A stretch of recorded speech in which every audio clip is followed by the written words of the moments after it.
Mweno video tugenda kutunulira engeri abaddugavu gye bali connected ku butonde. Bukola kimu gobeera ng'onyiga mu plus button. Wali weebuuzizaako ekibuuzo nti lwaki edda bwabeerangawo ebibamba okugeza amataba, okubumbuluka kw'ettaka saako n'ebintu bwe bityo. Naye ate abantu bano abedda oba bajjajjaffe kyabanga kizibu kya kubifiiramu.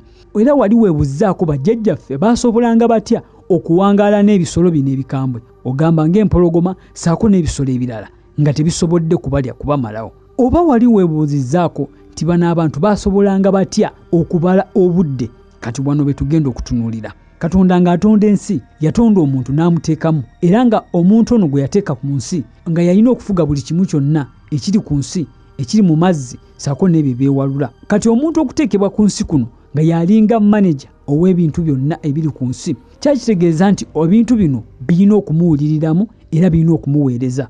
Abantu bano abedda balina engeri gye baali bawuliziganyamu n'obutonde. Abasinga tuwulira nti kapa bw'ekaaba waba waliwo omuntu agenda okufa. N'ekyamazima si nti buli kapa weekaaba wabeerawo omuntu agenda okufa. So enkaaba ebeera eyawukana.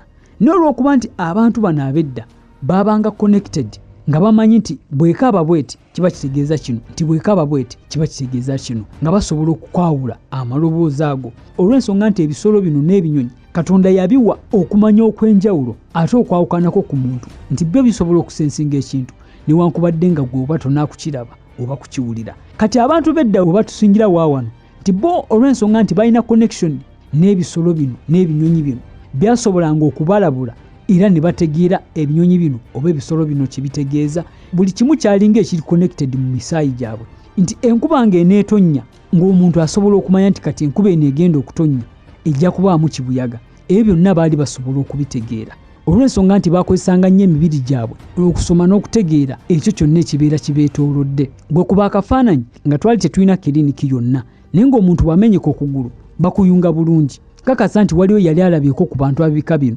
ng'omuntu amenyesa amagumba oli n'agagatta naye nga tali mu kifo kyekimu n'oyo omuntu gwali mu kukolako. So ebintu bwe bityo byaliwo. Kati gy'omuzungu olwakiraba bye bintu byatuggyako nga tetumanyi. Ffe ne tulowooza nti tuli mu kuyingira ensi empya so nga tuli mu kwonoonekera ddala.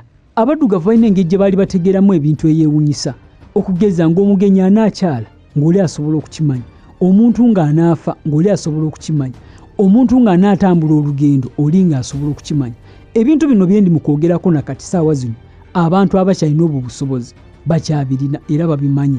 Naye lwakuba nti kati gye tugenda mu maaso bigenda bivaawo olw'ensonga nti ffenna tuli mu kweyunira omulembe gwa digito so nga ate ebintu byonna ebisinga ebiri mu digito already twabirina nga biri connected mu ffe. Nga maliza eno video ndi mu kunoonya omuntu yenna ng'oli France. Nsaba busabi bw'oba olaba eno video sindikira message ku WhatsApp, enamba yange eri mu bio tusobole okwogera waliwo ekyenjawulo kye nkwagaza. Wabula teweerabira okugoberera ng'onyiga mu plus button saako n'okusubscribinga ku YouTube channel.